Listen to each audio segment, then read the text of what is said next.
Viewers আসসালামু আলাইকুম, সবাইকে আমার চ্যানেলের পক্ষ থেকে স্বাগত জানাচ্ছি। অনার্স চতুর্থ বর্ষের রাষ্ট্রবিজ্ঞান বিভাগের বাংলাদেশের আইন প্রণয়ন প্রক্রিয়া এই সাবজেক্টটির শর্ট সাজেশন নিয়ে আজকের ভিডিওতে হাজির হয়েছি। সাজেশনটি সংগ্রহ করেছি ব্যতিক্রম পাবলিকেশনসের অনলাইন পেজ থেকে।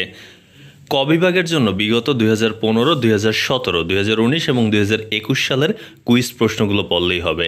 অবশ্য এই সাজেশনে খ বিভাগের জন্য গুরুত্বপূর্ণ প্রশ্ন দেওয়া রয়েছে 17টি। আপনারা এখানে দেখতে পাচ্ছেন যে এর মধ্যে আবার কিছু প্রশ্ন রয়েছে যেগুলো 100% দেওয়া। সেই প্রশ্নগুলো কিন্তু এই পরীক্ষার জন্য খুব বেশি গুরুত্বপূর্ণ।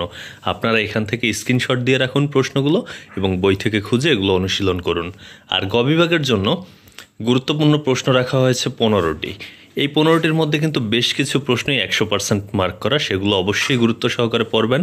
আর যদি আপনার হাতে ব্যতিক্রম পাবলিকেশনসের সাজেশনটি থেকে থাকে সেক্ষেত্রে এখানে কিন্তু পৃষ্ঠা নাম্বার দেওয়া রয়েছে, ওই পৃষ্ঠায় গিয়ে খুঁজলেই কিন্তু প্রশ্নগুলোর উত্তর পাবেন। আর যদি ব্যতিক্রমের বইটি না থেকে থাকে সেক্ষেত্রে এখান থেকে স্ক্রিনশট দিয়ে রাখুন এবং আপনার যে বইটি রয়েছে সেখান থেকে খুঁজে এই প্রশ্নগুলো অনুশীলন করুন।